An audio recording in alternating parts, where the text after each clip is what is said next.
Al-Quran, fadlu qiraatil Quran, fadilah membaca Al-Quran.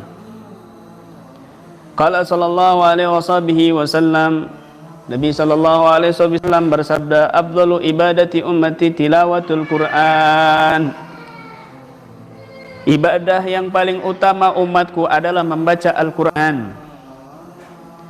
Su'ila sayyidina al-imam As-Sufyan As-Sawri rahimallah anir rajul yaghzu ahab ilaika aw yata'allamul Qur'an, faqala yata'allamul Qur'an li'anna an-nabiyya sallallahu alaihi wasallam qala khairukum man ta'allamal Qur'an wa 'allamah. Ketika sayyidina Imam Sufyan As-Sawri rahimallah ditanya tentang seseorang yang berperang melawan orang-orang kafir, lebih dicintai kepadamu atau orang yang belajar Al-Quran? Maka Sayyidina Imam Sufyan As-Sawri mengatakan, ya ta'alamul Quran, aku lebih cinta dan suka kepada orang yang belajar Al-Quran. Kenapa? Karena Nabi mengatakan khairukum man ta'allamal Qur'ana wa 'allamah. Sebaik-baik kalian adalah orang yang belajar Al-Quran dan mengajarkan Al-Quran kepada orang lain. An Ubay radhiyallahu anhu, dari Ubay radhiyallahu an, al-husunu salasatun, benteng itu 3. Al-masjidu hisnun, masjid itu adalah benteng. Wa dzikrullahi hisnun, dan zikir kepada Allah itu adalah benteng. Wa qiraatul Qur'an hisnun, dan membaca Al-Quran juga benteng. Ini penting sekali. Ya, ini penting sekali. Nabi SAW mengatakan masjid itu benteng. Ada 3 hal yang menjadi benteng. Yang pertama adalah masjid. Masjid benteng daripada kemaksiatan di luar sana. Anggota tubuh kita jika pingin tidak bermaksiat, maka sering-sering i'tikaf di dalam masjid, maka itu adalah benteng dari kepada kemaksiatan yang merajalela, terutama di akhir zaman saat ini. Benteng dari segala keburukan, benteng dari segala kejahatan, benteng dari segala mara bahaya dan bencana. Tapi semua itu illah yadurru. Ada asbab-asbab di mana kita juga dibolehkan meninggalkan masjid. Contoh misalnya adalah orang yang sakit, yang dia tidak bisa ke masjid, ada udzur, ada alasan, atau kalau keluar masjid dia ada gerombolan teroris yang sudah menghadang, ataupun orang-orang jahat yang menghadang di sekitar masjid, maka kita tidak boleh ke masjid. Atau mungkin misalnya seperti fenomena saat ini, ada wabah, ada bencana yang mendunia, musibah, bala. Ketika kita berkumpul di masjid, mungkin akan tertular satu dengan yang lainnya, atau mungkin bisa juga membahayakan buat keluarga kita misalnya, ya, karena wabah saat ini yang sudah mendunia. Kan sholat jamaah itu wajib, iya, sholat jamaah itu fardul kifayah. Kalau ada satu orang yang melaksanakan sholat di jamaah di masjid, itu sudah cukup, yang lainnya tidak berdosa. Tetapi menjaga kesehatan, menjaga keselamatan diri, itu hukumnya fardul ain. Maka harus mendahulukan fardul ain daripada fardul kifayah. Itu orang alim, itu orang yang cerdas. Jangan emosi egois, ya. Jangan puber dalam masalah agama, tetapi berbahaya buat diri dan orang lain. Kemudian zikir itu adalah benteng. Zikir, orang yang berzikir adalah orang yang diingat oleh Allah Subhanahu wa taala. Ketika orang itu diingat oleh Allah Subhanahu wa taala, maka Allah akan menjadi telinganya, menjadi pandangannya, menjadi kakinya, menjadi tangannya, dan insya Allah Allah cukupi dari segala keburukan. Allah jaga dari segala kejahatan, ya. Orang yang ingat kepadaku, maka Allah akan ingat kepadanya, gitu. Kemudian wa qiraatul Quran hisnun, membaca Al-Quran juga benteng. Ya, ini dengarkan baik-baik bagi semua praktisi yang mendengar siaran ini, siaran live ini, ya. Penting sekali. Benteng dengan Quran. dengan membaca Al-Quran, benteng dengan membaca Al-Quran. Benteng dengan membaca Al-Quran ini sangat luar biasa. Kalau panjenengan pingin hafalannya itu kuat, pingin hafalannya itu ceket di otak, di pikiran, di hati, kepingin cepet bisa hafal, nggak gampang lupa, ya, maka sering-seringlah membaca Al-Quran lisanmu. Di pondok pesantren, saya ini banyak hafalan Zubat, hafalan Alfiyah dan lain sebagainya. Tetapi setiap harinya kami hizib dengan Al-Quran, sehingga memperlancar hafalan-hafalan kami. Cepat ngafalin hafalan-hafalan yang lainnya. Luar biasa Al-Quran. Bahkan ada satu penyakit yang di sini banyak praktisi-praktisi ruqyah tertipu. Ada satu gejala kasus di mana banyak praktisi ruqyah tertipu. Ada satu kasus di mana banyak praktisi Ahlus Sunnah wal Jamaah itu tertipu. Kasusnya bagaimana? Begini. Di kitab Faidul Mannan yang juz kedua sudah saya bahas, atau yang pertama, ya. Yang pertama sudah saya bahas di sini tentang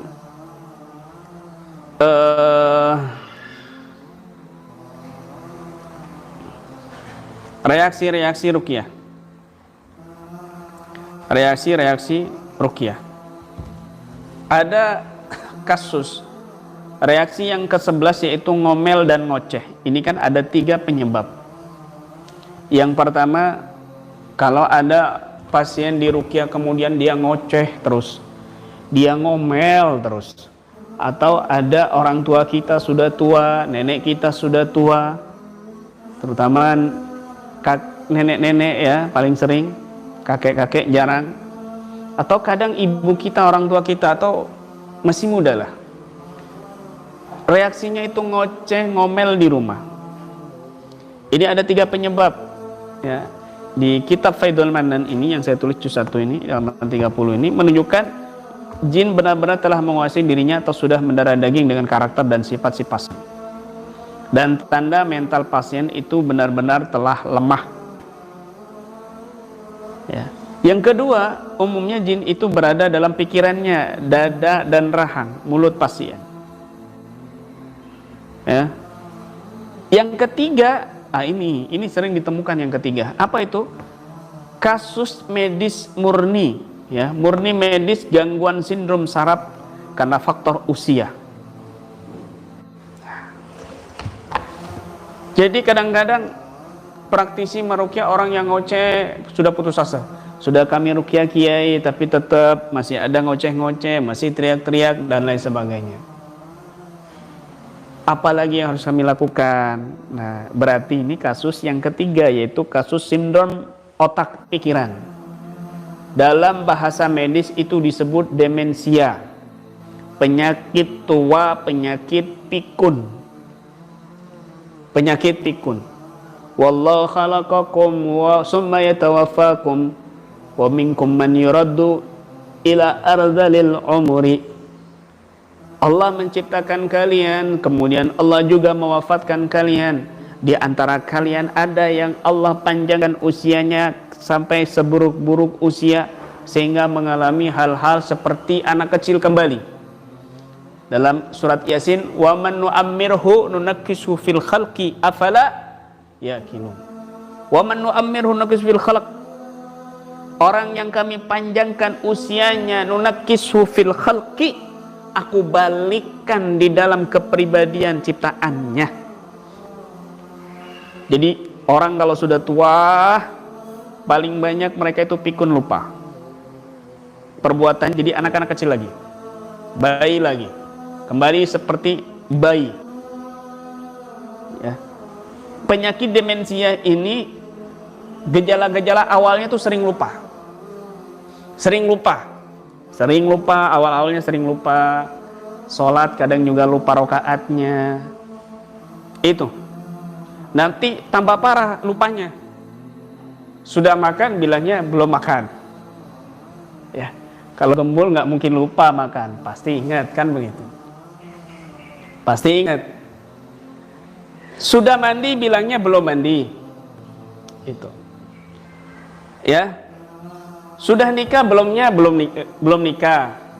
Sudah nikah, sudah kawin tapi ngakunya belum kawin. Ini lupa atau mungkin pura-pura lupa. Kan begitu. Kemudian semakin banyak kasusnya, semakin gejalanya semakin meningkat, sampai-sampai dia kesulitan mengenali benda-benda di sekitarnya. Mana sapu, mana kayu, mana piring, mana pisau. Lupa. Ini penyakit ardalul umur, penyakit tua. Atau mungkin kesulitan dia melakukan hal-hal sepele. Mendinginkan setrika, setrikanya ditaruh di kulkas supaya dingin. Ya. Atau mungkin bisa juga dia beraknya di ember bukan di WC. Nah. Atau dia kesulitan memakai pakaian. Kesulitan, yang buat kepala dibuat tangan. Atau mungkin pakai pakaiannya, bajunya sembarangan, padahal salah semua, ditaruh-taruh. Atau lupa mana kanan mana kiri, bahkan mana kiblat mana timur. Jadi kadang-kadang sholatnya ngadep timur, kadang-kadang sholatnya ngadep utara. Ini sudah tingkat parah. Kesulitan sampai mungkin nanti dia depresi, halusinasi, terasi gitu. Pokoknya efek puasa, makanan sebut semua sudah. Maka lama kelamaan dia akan terdiam di ranjang, tetapi emosinya tidak bisa dikontrol, akhirnya marah-marah, ngomel-ngomel, marah-marah, suudon sama orang, dikira orang datang padahal anaknya dikira maling, ngoceh-ngoceh. Kadang-kadang bertindak perbuatan yang kasar, keras. Nah, ini bisa ada juga campur tangan jin saat itu juga bisa. Lebih berbahaya lagi nih. Lebih kuat lagi badannya, padahal tua. Padahal dia tiduran. Ketika diruqyah dia bisa bergerak, bahkan bisa orang 3, orang 5 nggak kuat megangin. Ini sudah kecampuran. Campuran gaib. Atau bisa juga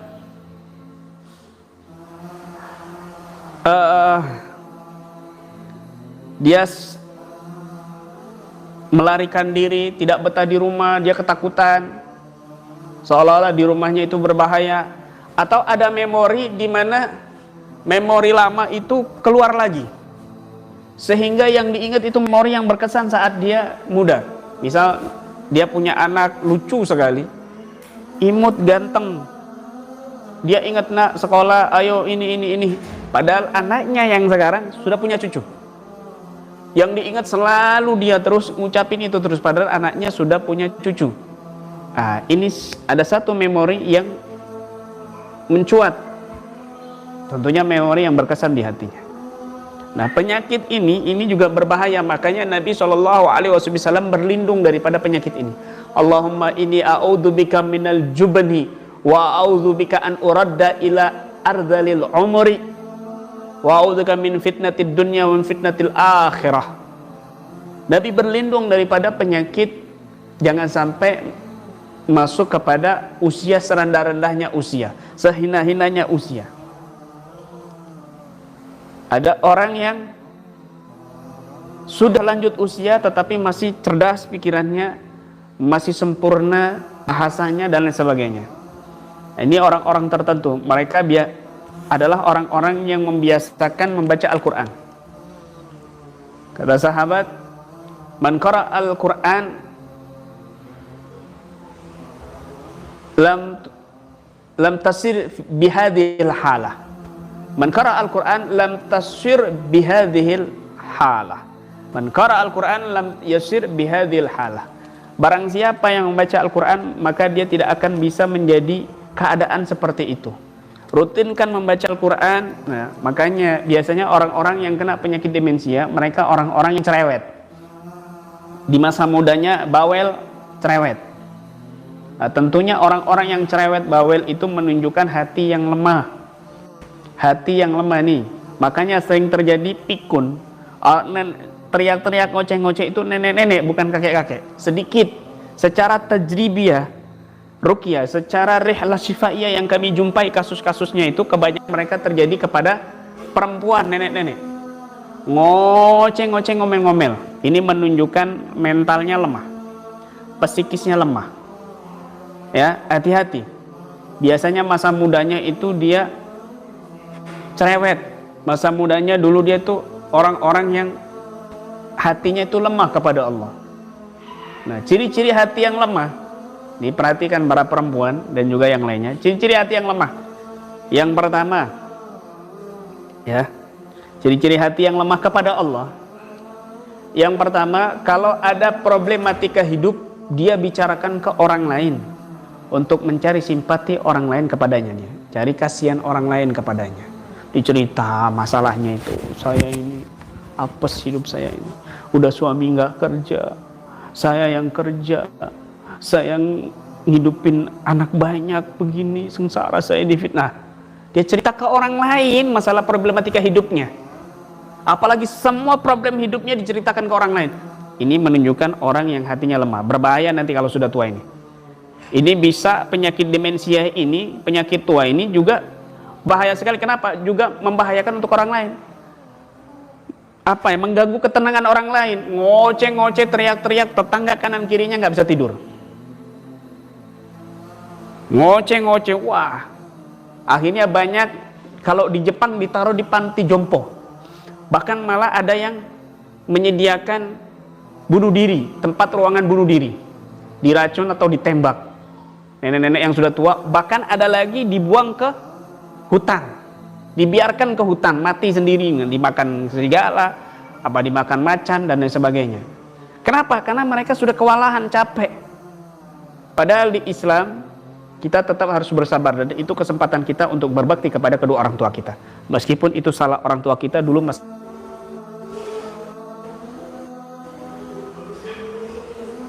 Yang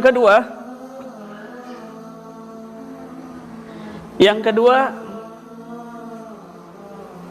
segala aib dalam rumah tangganya itu diumbar ke orang lain. Berbahaya juga.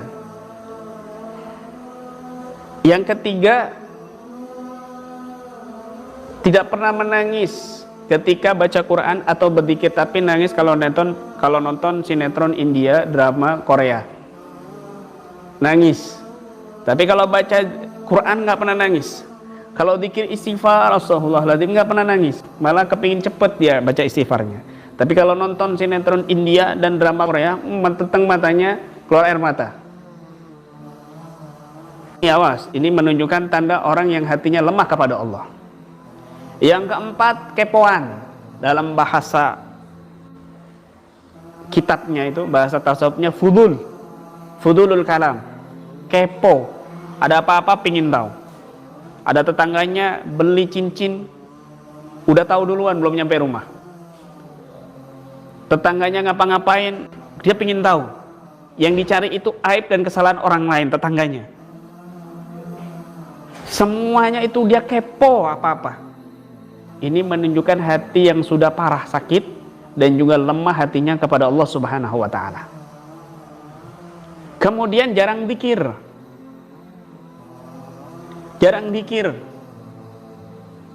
Dan dia jarang berdoa kepada Allah Subhanahu wa taala dengan khusyuk. Nah, semua ini bisa dihilangkan dengan olah hati, terapi jasmani dan olah hati. Olah hati.